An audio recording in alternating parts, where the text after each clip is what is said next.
On today's show, we have the tech rabbi, Michael Cohen, joining us today. We've got some banter between the guys and whatever else they come up with up next on EduTechGuys. You're listening to the EduTechGuys, EduTechGuys.com.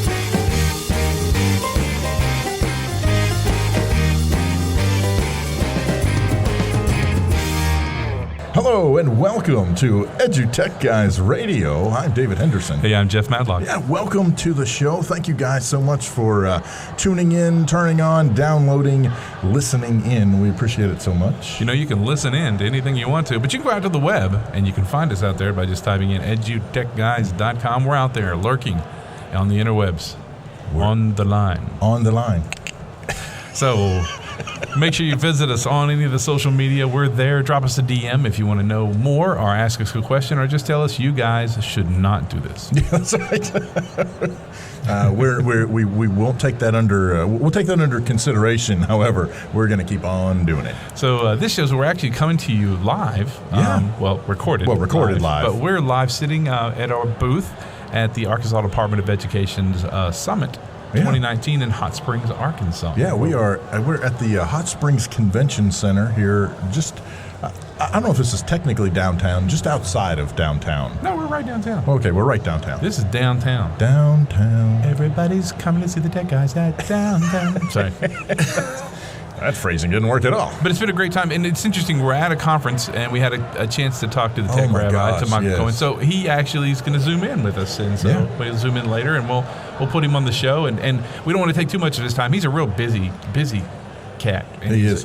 He's a really awesome guy. He really does a lot of really cool stuff. If you don't know him, make sure you visit his social media and catch him on the web. And it's at the Tech Rabbi. Yeah, it's very cool. And what's really wild is that we've known him for many years, and we often run into each other at various conferences and stuff, but I think this is the first time he's actually been a guest on the show. It is. We've tried for a long time, but all of our schedules never seem to sync up. Yeah, so I'm really looking forward to that. Yeah, so we bring him in, and we're going to talk about that. And I have to tell you, this summit's been really nice. We've had a lot of folks sit down, a lot of friends, a lot of past friends, some new folks we've made. They're doing a lot of stuff here. It's pretty much mostly. It seems like administrators. There's teachers here, right? But there's a lot of teachers. We're outside the STEM Aleutian area, the STEM playground, where they've got lots of cool stuff. Coding, CS for All is here. Computer Science for All here in Arkansas, and they're doing all their stuff inside. And Dr. Sonny Magana was here yesterday, and he was signing books and keynoting, and so a good friend of ours. We'll have him on the show again here pretty soon. Hopefully we'll have him back on. If not during this, then at some point in the future. His T3 framework has really got some awesome accolades and news attached to it. And I got a copy of the book. Yeah, man, that is. I'm excited. I'm going to sit down and read that. But yeah, it's been a great conference, and we hope you enjoyed today's show. And the summertime, we've got a lot of great interviews that's coming up this summer. So stay tuned. We've got something in the works, in the bag, that we're kind of working on in the lab. In the lab. You know how we like to play music on our show, and several episodes we like to highlight something. And David and I are old radio heads, and so we're actually looking at maybe doing a show where we actually just play some of our favorite songs. Yeah. And do a host show that you might want to listen to at lunch, or maybe drive time. So if you're listening to the show and you think that's a neat idea, let us know what you think about that. And so we'll look at that. That's something coming up. Yeah, it's an online live radio show. Yeah, so we're gonna. That should be very cool. We're gonna try it out. But I tell you what, we're gonna listen to one of our sponsors, hear a little word from them, and then we'll be back with the Tech Rabbi here on the EduTechGuys.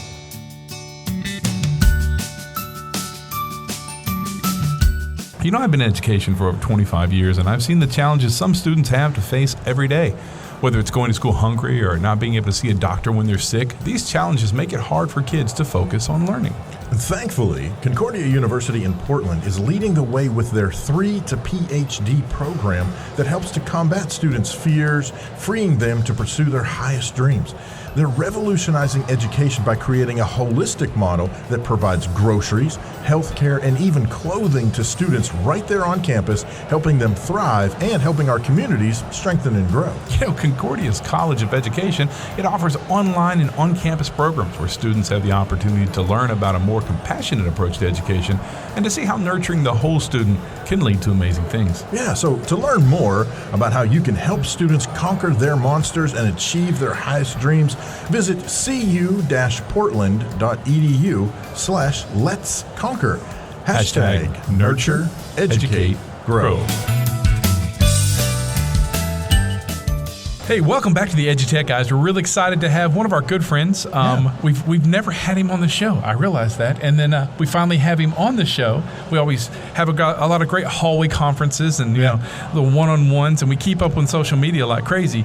But we have the tech rabbi, Michael Cohen, on the show, and we're going to let him tell us how's his summer going and what's going down with you this summer, man. Well, thanks for having me. It's definitely been a cool journey of connecting. But as we all travel together, it's cool to now be on the show and hopefully bring some cool insights to your audience. This summer's gonna be interesting. Starting, of course, right now with ISTE. I haven't had such a busy schedule at a conference in a while. I think I have seven sessions. Wow. And some other really cool, just sort of networking events and things.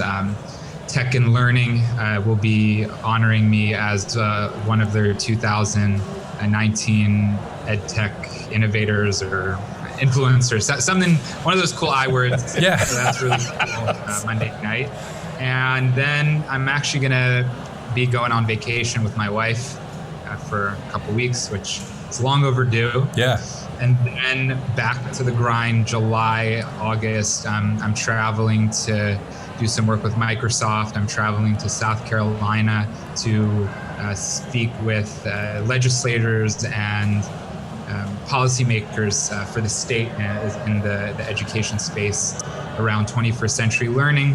And I think I'm going to be on TV there. Oh, wow. Which be kind of wild. And then, just some traveling around doing workshops and sharing the content that is a big part of the book, and really happy to see the interest and the engagement around the content in the book and all the other things that I'm doing this past year. That's awesome. Absolutely. So let's talk about the book. So our listeners that might not know who you are and when you want to know, so tell everyone about the book and give us a quick elevator pitch on it.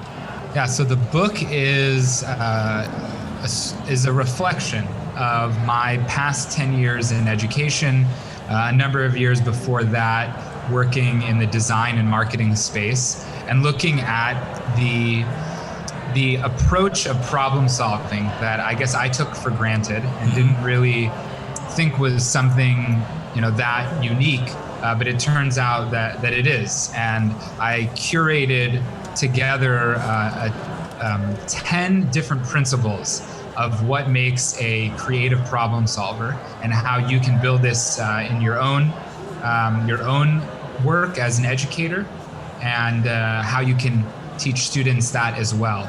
And one of the main points of the book is that we all have this creative capacity within us, and it's really about just building out and refining and fine-tuning it. And it's been a pretty awesome journey. A lot of just positive reception to the book, a lot of praise, and right now I'm at the point where I actually have schools doing full faculty book studies. I have 2 schools this summer that are doing book studies with the book. That's going to be real exciting to see the data.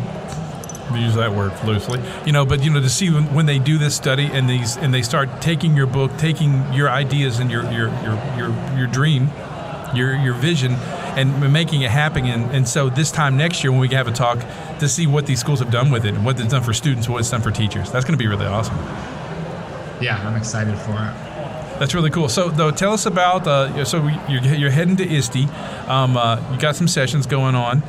Some. Didn't you say 7? I know. See, that's what. So, which one is your? It's like your favorite child. So your favorite pet. So which one of these sessions is the one you're really looking forward to, that you're really excited about? It's hard to choose. There's 2 sessions that I think are exciting for 2 very different reasons. So the first, I'm doing a session on the Everyone Can Create curriculum that Apple put out about a year ago. I've presented this session as a 1 hour sort of rapid workshop twice now at different state level conferences. I did it at ICE in Chicago. I did it at Q in Palm Springs. It shows the incredible power of the iWorks platform, especially Keynote on the iPad, and how any person who is just interested in exploring and trying things out can end up putting out incredible animations that will just create such a more memorable and engaging moment when we're trying to share information and trying to share learning and trying to teach our students, and also for students to, of course, be creators as well. So that one, I love it because in the words of one of the attendees, no one was on their phone during the hour. Like, they looked around and everyone was engaged. Yeah. So that was exciting. And then the second section, these are both on Tuesday. The second section is at the Adobe booth. And Adobe, I don't know how they got me to agree to this, but they wanted me to showcase creativity through a lens of mathematics, math education. I am not a math teacher, and I feel so I don't feel very confident with math. And it's always been, and I know I have the capacity if I would sit down, but I struggled as a young person going through school in math. Fortunately, I married, my amazing wife who took the highest level of differential calculus at UCLA. So I balanced it out, right? But right. I don't feel confident with this. And I collaborated with a high school math teacher who's teaching an Algebra 2 course that I work with at the school, Yeshiva University Boys High School in Los Angeles. And she was open to doing a cool project, and we decided to look at how Adobe Illustrator could be a tool to create fractal designs in this Algebra 2 course. Yeah. And it actually worked. The boys did it, and these are like really serious boys who are like just what's on the test. Like, they're not really interested in quote unquote wasting time, right, with projects, at least in certain classes. So that will be an interesting session because I'm not a math educator, and I don't feel very confident. And I'm hoping that adds a certain positive layer to the conversation. Sure. That really this is something that math teachers should be seeking out collaborators who can complement them and support them, and really together they can use the skills and their outlook of teaching and learning to make something just really spectacular.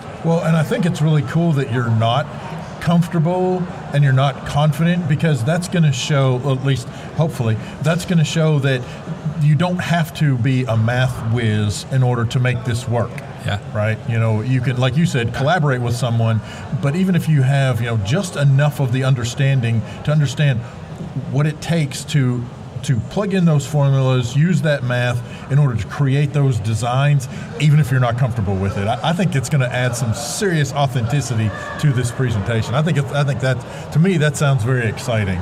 Because I'd be in the same boat. I'd be like, I don't really know what I'm doing, but I know enough to show you these are the cool things. Right. And then maybe somebody in the audience is going to be like, wait a minute, if we do this, and then, you just turn it over to them. Yes, exactly. Absolutely. We know it falls right into the Ratatouille movie. Everybody can cook. That's right. So it's that same thing. It's like you're making digital Ratatouille.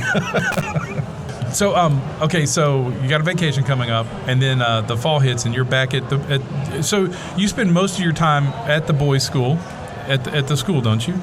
So I'm a director of innovation there, and this past year was really a challenging year. They put me in a lot of teaching capacity, and I was willing to do it. I could have probably said no, because the original scope was more of a leadership role with some teaching.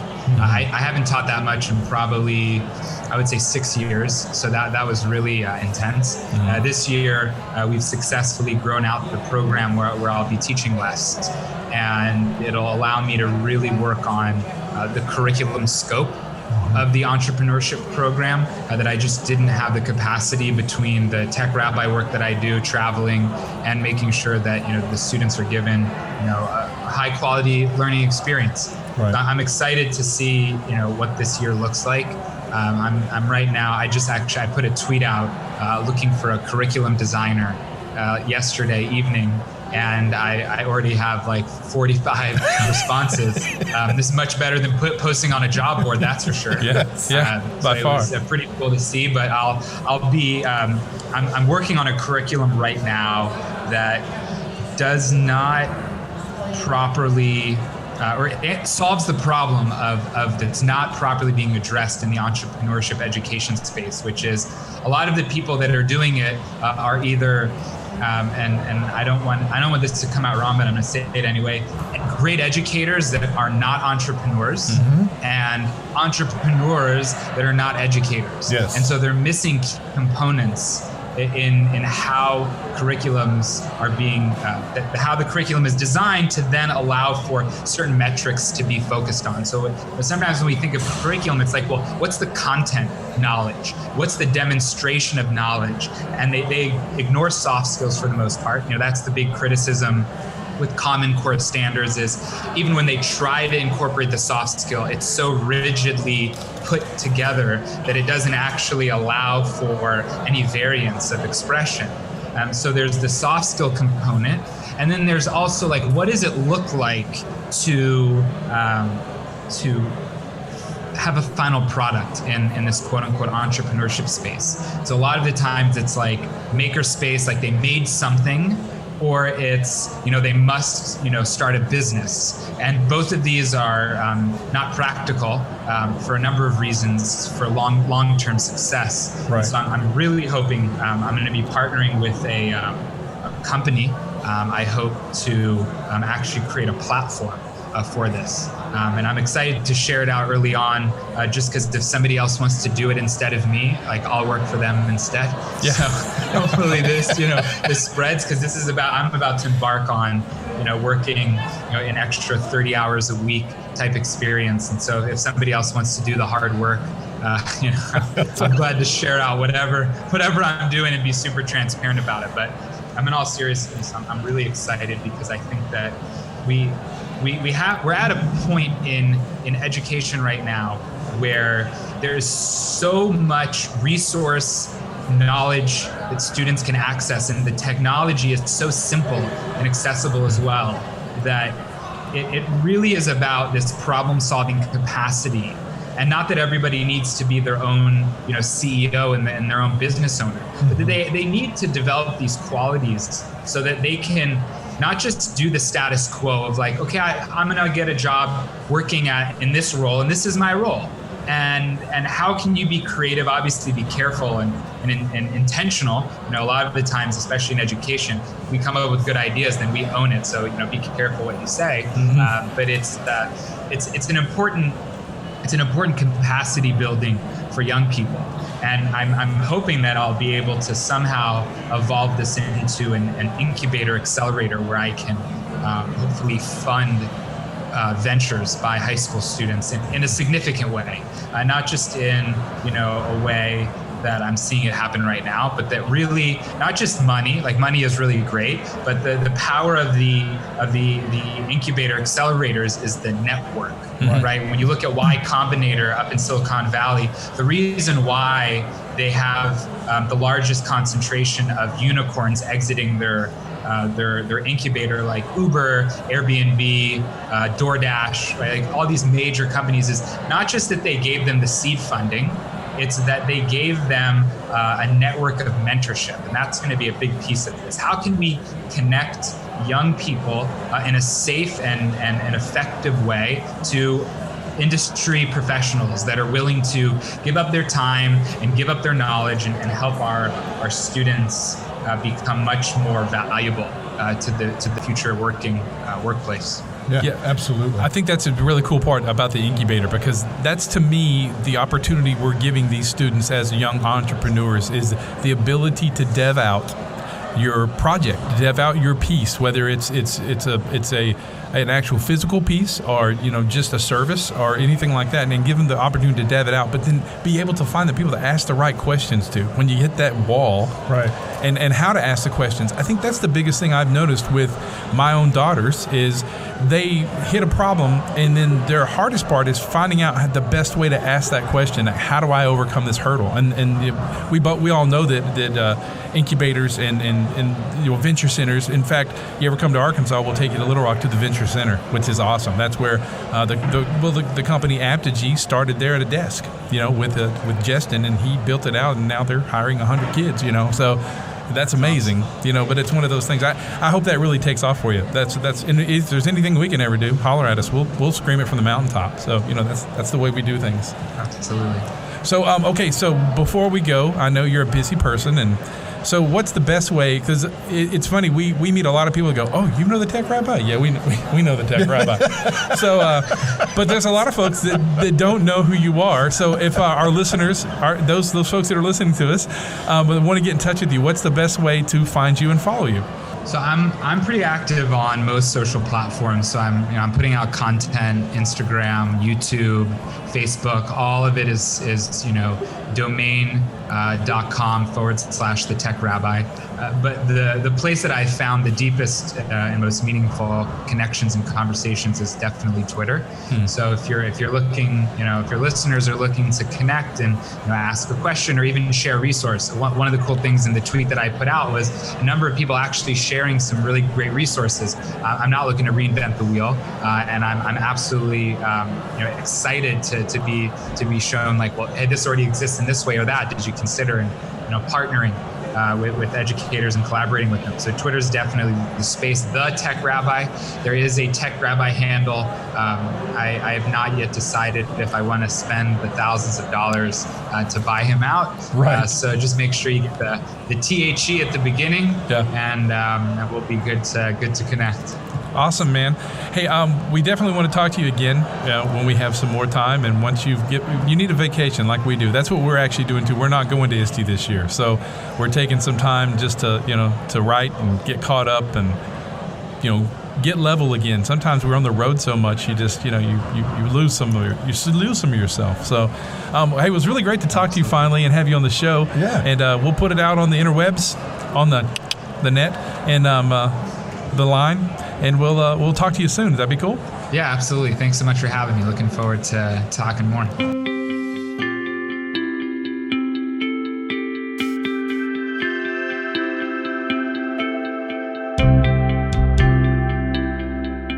The open web was born from the higher education space, and today that space presents a challenge for these institutions as more interaction happens on the web than in person.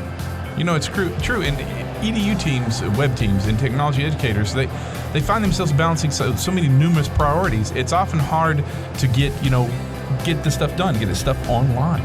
Yeah, exactly. They have all kinds of trade-offs, whether it's quality or flexibility, whether it's consistency. Hey, and enter Pantheon. Whether you're managing, say, tens or hundreds or even thousands of sites, for a class or within your organization, Pantheon can actually offer you centralized management and the freedom to customize. Yeah, exactly. So, here's the really cool thing is you don't have to waste a bunch of time trying to set up the environments for the next class or the next semester or even for departments across the campus. Yeah, and it's interesting. It's like schools like Yale, ASU, and Trinity College, they use Pantheon to get the most out of their Drupal and WordPress sites. Yeah, so if you're out there listening and you want some help with your web presence, learn more from pantheon.io/EduTechGuys. Yeah, pantheon.io/EduTechGuys.